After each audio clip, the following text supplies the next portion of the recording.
BFM Business, Intégral Placement, idée de placement.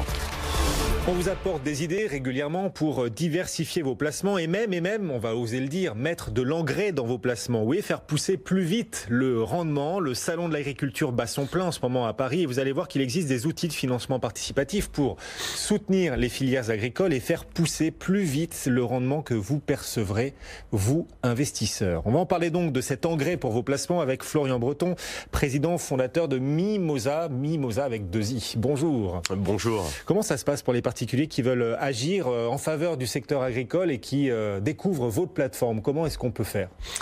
Alors bonjour, donc c'est très simple, en fait il suffit de se rendre sur mimosa.com qui est une plateforme dédiée à l'agriculture et à l'alimentation locale pour placer de l'épargne et percevoir jusqu'à 3,5%, 4% d'intérêt pour financer des projets de petite et moyenne taille, souvent allant jusqu'à 200 000 euros d'emprunt auprès du grand public. Ou alors d'aller sur mimosatransition.com qui est régulé ce coup-ci par l'autorité des marchés financiers pour avoir une capacité de placement encore plus importante puisque Mimosa contraint aux 2 000 euros par personne par projet, ce qui n'est pas une contrainte sur Mimosa Transition. Donc typiquement des clients de conseillers en gestionnaire de patrimoine ou banques privées peuvent avoir une capacité de placement plus importante pour financer ce coup-ci la transition agricole, alimentaire et des projets d'énergie renouvelable de plus grande capacité. Vous allez nous donner quelques exemples de projets qu'on peut financer, mais d'un point de vue vraiment concret pour les investisseurs qui nous écoutent, les particuliers qui seraient éventuellement tentés, on est sur quel type de support? On est sur du crowdfunding, crowdlending, des dons? De quoi il s'agit? On est donc là, on parle principalement des placements, donc c'est-à-dire du crowdlending, donc vraiment du placement d'épargne.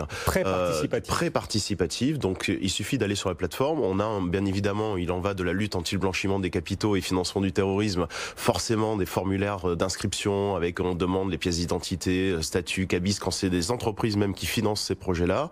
Et puis derrière, on peut placer son épargne directement par virement pour soutenir l'économie réelle et nous concernant l'agriculture et l'alimentation française. Je prête mon argent donc à des projets pour des projets agricoles, pour les financiers. Je prête, c'est un prêt avec donc un taux d'intérêt et donc mon rendement c'est le taux d'intérêt que moi en particulier je vais percevoir. Exactement, vous pouvez percevoir donc en finançant ces projets-là, on va dire entre 2,5 et 5,5% d'intérêt sur vos placements. On peut même monter sur des intérêts un peu supérieurs si jamais on est sur un placement obligataire avec une certaine illiquidité des flux où on rembourse les intérêts annuellement et le capital in fine au bout de 4-5 ans pour intervenir en quasi-fonds propres avec un effet de levier aux côtés des banques. Donc on peut monter sur des rendements extrêmement importants qui, au-delà du sens et de la transparence, apportent aussi un bien profond à l'agriculture française. Sauf que plus le rendement est élevé, souvent c'est ce qu'on dit dans l'univers des placements, et plus le risque aussi est élevé, le rendement proportionnel au risque que l'on prend. Ces rendements dont vous nous parlez, même s'ils sont versés régulièrement, ce sont des intérêts que le prêteur perçoit,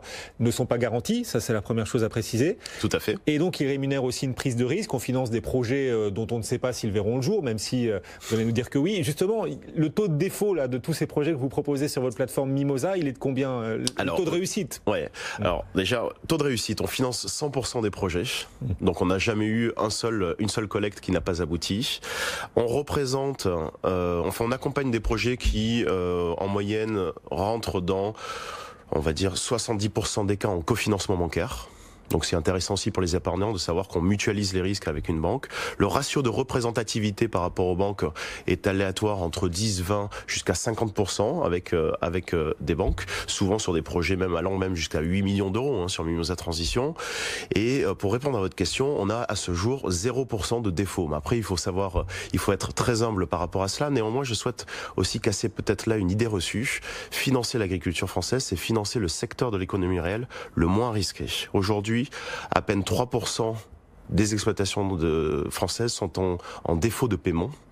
Quand l'économie réelle, les TPE, les PME françaises tournent à peu près à 5-6%. Donc c'est de financer un secteur qui est sécure. J'étais encore hier soir avec des jeunes agriculteurs. Il faut savoir qu'aujourd'hui, quand on installe un jeune agriculteur, 99 fois sur 100, c'est encore la statistique qu'on m'a rappelé hier soir, j'étais plutôt aux alentours des 9 fois sur 10, mais on est même à 99 fois sur 100, cet agriculteur est toujours installé après 10 ans. Donc c'est vraiment un secteur qui est extrêmement sécure. Bien évidemment que les agriculteurs ont des aléas climatiques, notamment subissent des aléas climatiques parce que c'est quand même une industrie sans toit, c'est une des seules dans le monde. Il y a bien évidemment une volatilité des prix, bien évidemment qu'il y a des enjeux géostratégiques et de la politique par-dessus, mais au-delà de cela, les agriculteurs sont des bons payeurs et des bons rembourseurs.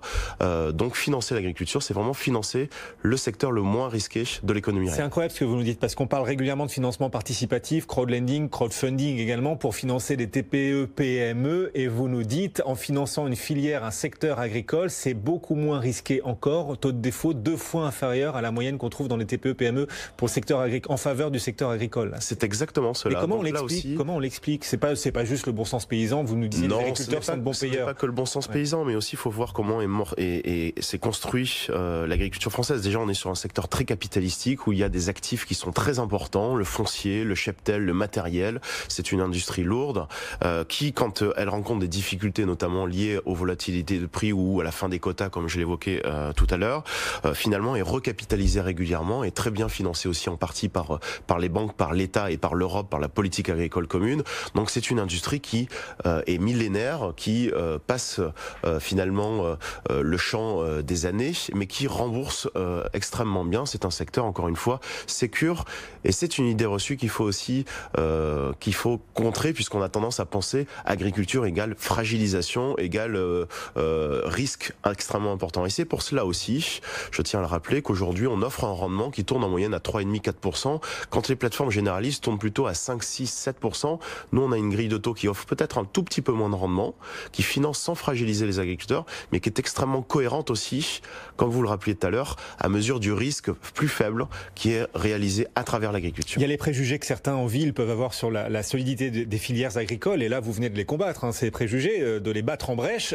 Il y a un autre préjugé que beaucoup ont, et là vis-à-vis des plateformes de crowdfunding ou de crowdlending, vous en faites partie, c'est de se dire que moi en particulier, on m'incite à financer des projets parce que justement les banques, elles, n'en ont pas voulu. Et donc moi en particulier, on va me mettre en risque sur un projet que les banques elles-mêmes n'ont pas voulu assurer. Est-ce que là, il y a quelque chose de vrai là-dedans?